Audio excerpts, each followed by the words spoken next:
L'arrivée de la première dame de Côte d'Ivoire, Dominique Ouattara, à San Pedro ce samedi était un événement de grande importance pour cette grande ville du sud-ouest de la Côte d'Ivoire. Autorités préfectorales, élus, personnalités administratives et civiles, notabilités coutumières et plusieurs groupes d'animation sont venus lui souhaiter l'Ayokaka dans la cité côtière.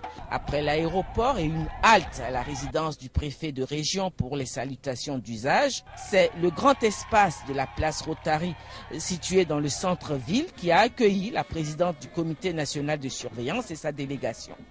Cette visite de la première dame à San Pedro se voulait toute particulière. En effet, c'est en sa qualité de présidente du comité national de surveillance des actions de lutte contre la traite et le travail des enfants dans la cacao-culture ivoirienne que la première dame effectuait cette visite pour rencontrer les nombreux producteurs de cette région du sud-ouest, grande productrice de ces deux cultures de rente.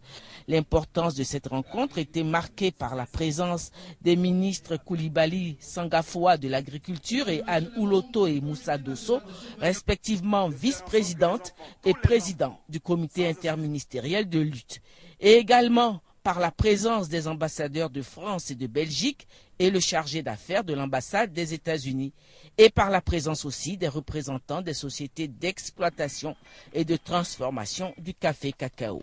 Sur cette place attendaient déjà près de 1000 producteurs de la région rassemblés grâce aux soins du Conseil Café Cacao. Le ministre de l'Agriculture les a invités à prêter une oreille attentive au message de la première dame, car grâce à son leadership dans la lutte contre le travail des enfants dans la cacao-culture en Côte d'Ivoire, la menace de boycott international sur le cacao ivoirien est maintenant dissipée. Madame la première dame, c'est donc ce qui, à juste titre, vous a valu les félicitations du Congrès américain et de toute la communauté internationale. En ce qui nous concerne, nous avions alors joint notre modeste voix à celle de tout le monde agricole et à ces félicitations par un courrier que nous vous avions adressé le 17 juillet 2012 et qui exprimait, au nom de la famille agricole, toute notre fierté et notre souhait sincère de continuer à bénéficier de votre bienveillant soutien. Et c'est un appel à la mobilisation de tous les producteurs de Côte d'Ivoire pour éradiquer définitivement du sol ivoirien ce fléau qu'est la traite et l'exploitation des enfants dans la cacao-culture que la présidente du comité national de surveillance, le CNS, a lancé, s'adressant à son tour à ces milliers de producteurs présents. Le gouvernement d'État américain a revu son jugement sur notre pays. Nous avons été reclassés de la catégorie 2 sous surveillance à la catégorie 2, ce qui veut dire que les efforts de notre pays en matière de lutte contre le travail des enfants sont reconnus. C'est une avancée encourageante. Cependant, nous devons faire davantage d'efforts et nous mobiliser tous autour de ce problème grave. J'invite donc chacun et chacune d'entre vous à veiller à ne pas utiliser les enfants comme main-d'œuvre dans les plantations, car cela peut nuire aux fruits de votre travail et à l'image de la Côte d'Ivoire. Après les allocutions, a suivi un panel riche d'informations pour tous ces producteurs. Ce panel sur la place publique s'est déroulé sous la forme d'échanges entre producteurs et experts. Quels sont les aspects condamnables du travail des enfants? Les enfants ont-ils le droit d'apprendre le métier de leurs parents paysans? Quels sont les travaux dangereux pour les enfants dans les plantations? Comment se définissent les pires formes de travail des enfants? Quelles solutions pour lutter contre le travail des enfants?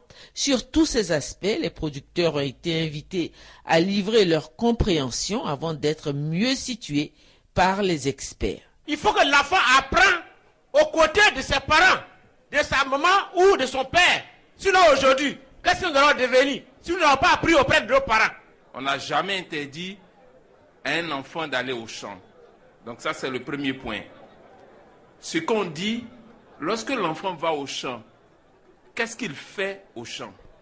S'il vous accompagne pour aller, comme l'a dit un producteur, abattre les arbres, faire l'épandage des produits chimiques, tout ça c'est interdit.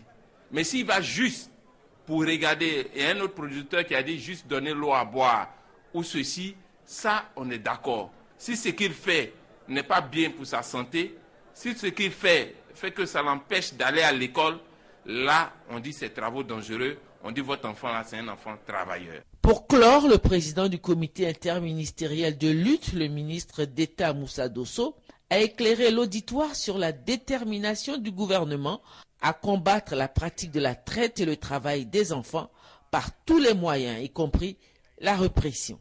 Et nous allons continuer à faire de la sensibilisation, mais il est clair qu'au terme de cette nombreuse campagne de sensibilisation, eh bien, nous allons saisir l'occasion de faire quelques exemples pour que la question, de façon définitive, puisse être érigée comme élément pour bien montrer que le gouvernement, avec à sa tête le président de la République, ne souhaitons plus que le travail des enfants puisse être un phénomène qui desserve la Côte d'Ivoire et bien sûr desserve notre café et cacao. Au total, une rencontre fructueuse. Le message est passé, ont souligné plusieurs participants. C'est ça, on dit que si on ne vous dit rien, vous ne connaissez rien. Surtout le travail des enfants. Le travail des enfants, nous tous, nous condamnons. Tous les mots, le thème, tout a été apprécié par chacun d'entre nous. Et nous en sommes fiers. Nous profitons pour remercier le président de la République qui, en synergie avec sa femme, font mains et pieds pour mettre de l'ordre dans notre pays, la Côte d'Ivoire. Nous avons derrière nous nos familles, nous allons leur porter cette information et Inch'Allah avec eux, nous allons essayer d'aider, de nous entraider pour que chacun puisse subvenir aux besoins de ses enfants sans que les enfants ne soient traités comme des esclaves. Un échange de cadeaux a mis fin à la cérémonie. La première dame a offert aux producteurs de la région de San Pedro du matériel de travail et des produits d'entretien pour une valeur de 76 millions de francs.